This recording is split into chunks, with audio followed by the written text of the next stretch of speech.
and I will co-wash my hair.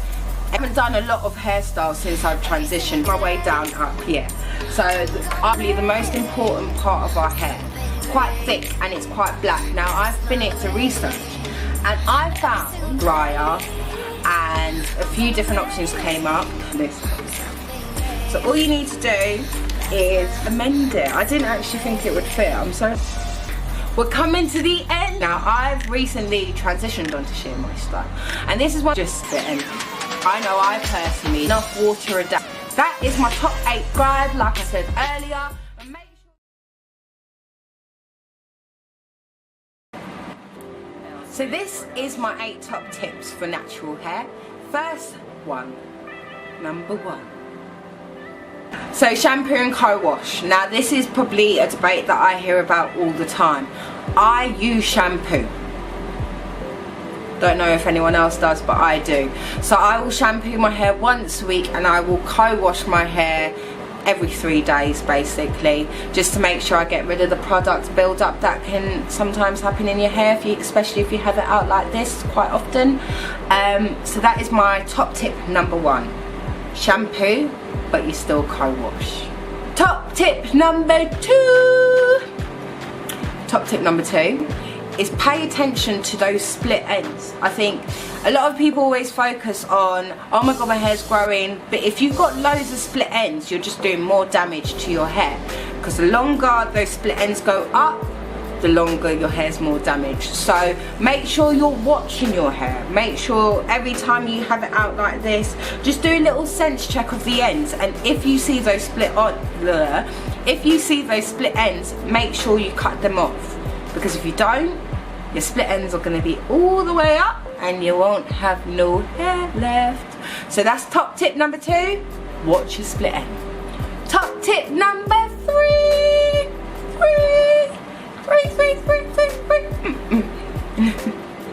Top tip number 3, less manipulation. Now what I mean by this is you will see loads of people doing really funky hairstyles that you're dragging your hair one way, or you've got clips and it's just all over the place.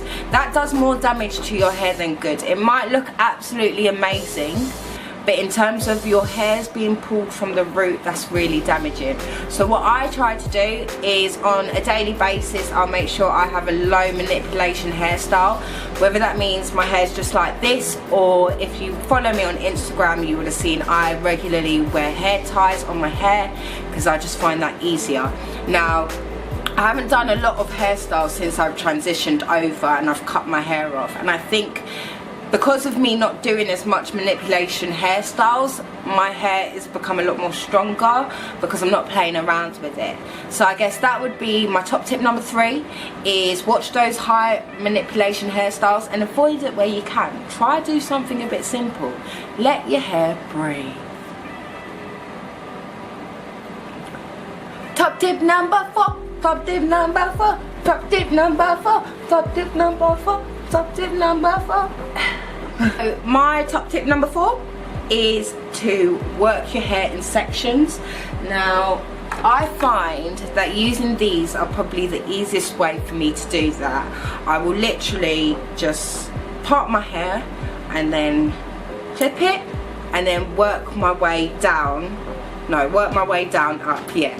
So whenever I'm doing my hairstyles, I always work from the bottom up, and I will always use those clips just to make sure that I can focus on sections instead of trying to do my hair all at once. And I find that's worked really well for me. It is long, don't get that twisted, it is very long, but in terms of making sure your hair isn't being pulled or you're not doing too much, because people can do too much, use those clips. I got this from just like my local hair shop. You get about 5 in a pack for £1, and they're quite good. So that would be my top tip number 4 or 5. I can't really remember where we're on. Top tip number 4 is work in sections. Top tip number 5. Top tip number 5, oils. Oils are probably the most important part of our hair. Now, in black people hair, we retain moisture a lot less than other types of hair, especially with it being so cold currently. And the best type of oils that I can suggest, and that's what's worked well for my hair, is black castor oil. Now black castor oil is absolutely amazing, especially if you can get in its purest form. It's quite thick and it's quite black. Now I've finished my black castor oil, so I need to actually go buy some more, but I can show you the bottle. Give me 1 second. A few moments later. I'm back. So I found the bottle, because I always keep my bottles until I replace them, which is quite bad. But it's a bottle, let me put down my phone.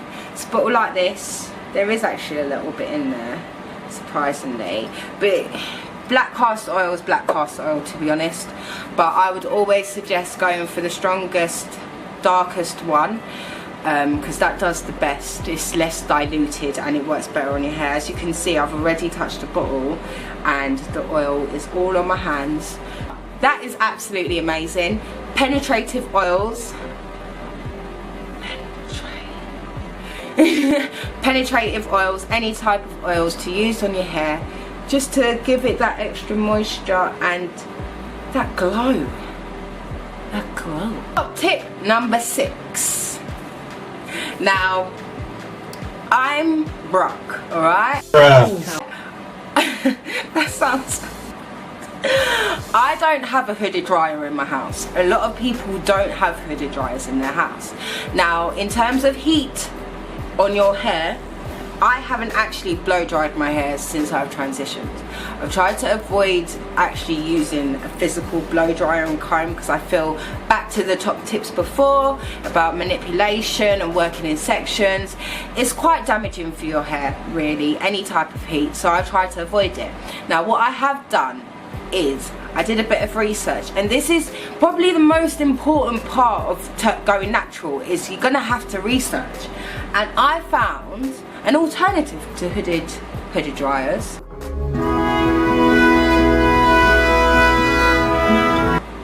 Cheaper alternative, I will let you know of that.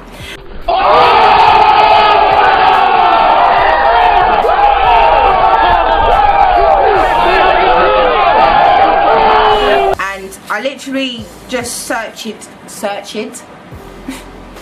I literally just searched on eBay hooded dryer, and a few different options came up.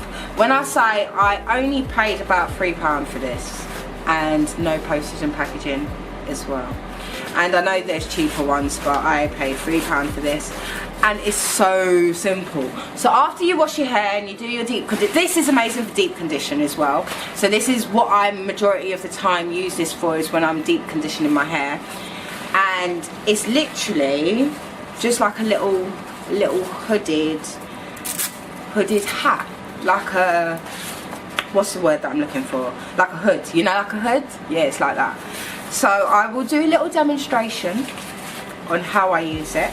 So let's pretend now that my hair's got conditioner in it, deep condition, all nice and back, and I want to just put some heat in there, make that deep condition work a little bit more. This is when this comes in.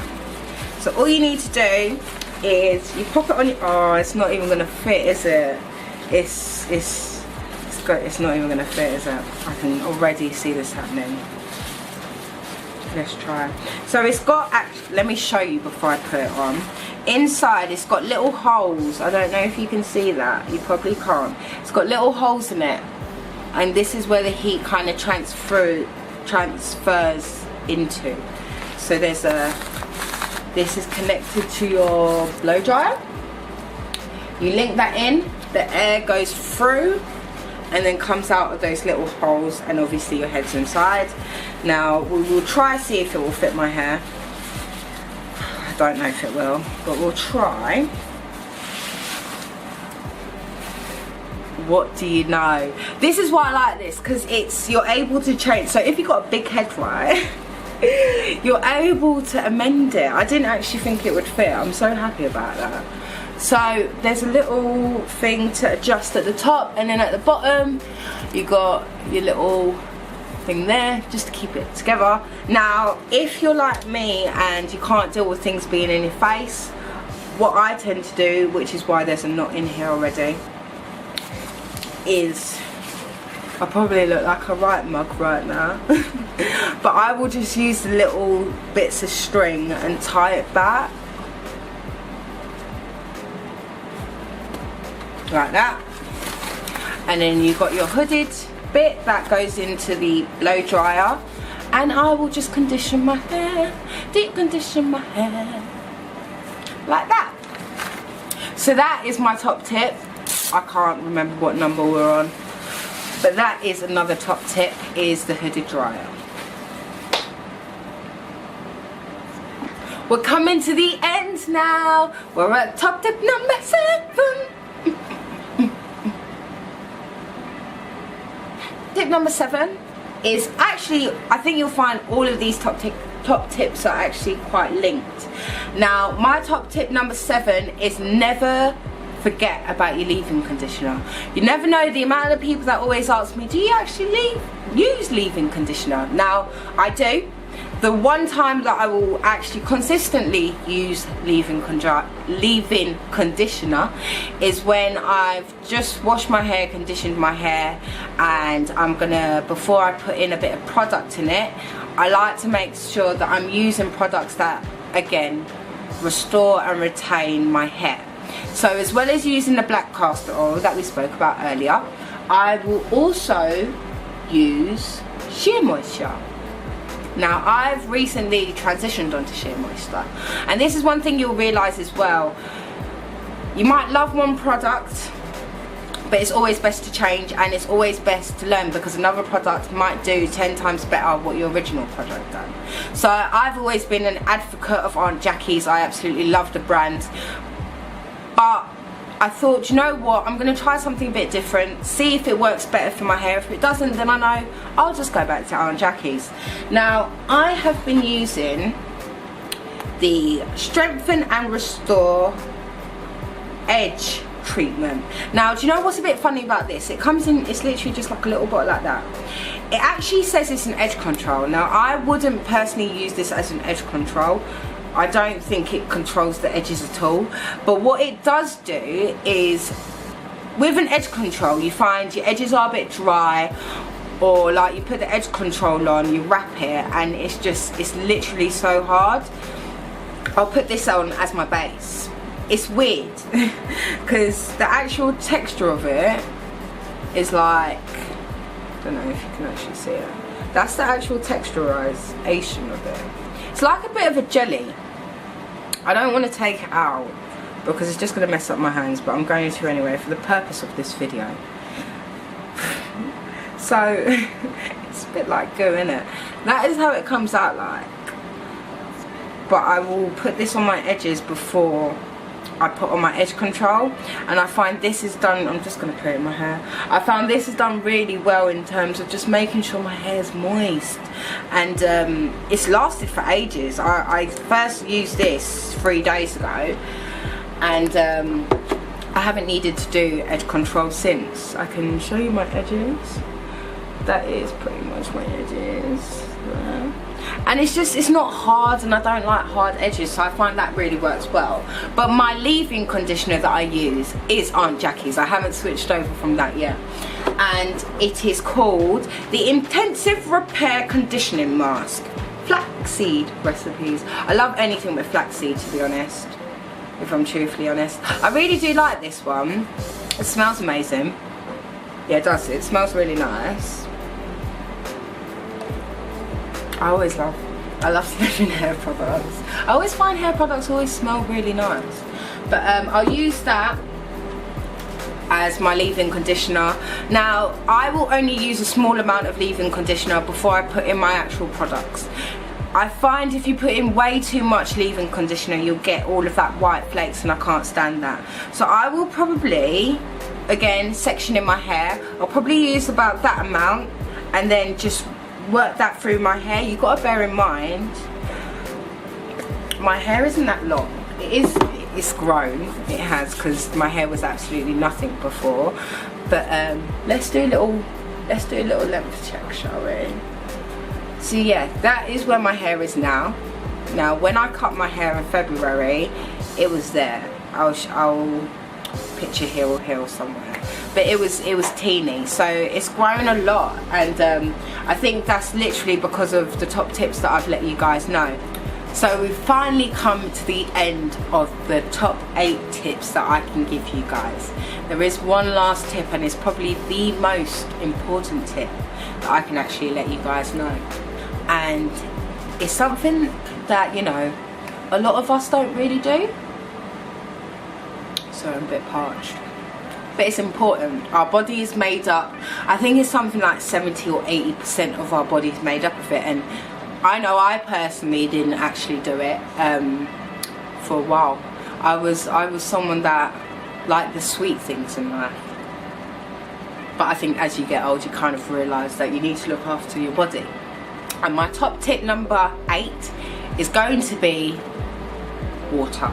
You need to make sure you're hydrated. You don't realise how much water has an impact on you, and what you put into your body has an impact on you, and your hair is exactly the same. Just like nails, just like everything in life, water is important. So top tip number 8 is make sure you are digesting enough water a day. That is my top 8 tips on how to maintain and deal with natural hair. If you do like the video, make sure you like, comment and subscribe like I said earlier, and make sure you check out my website www.thecoilsculture.com. Thank you very much for watching, and I hope you enjoyed it. I'll see you guys very soon.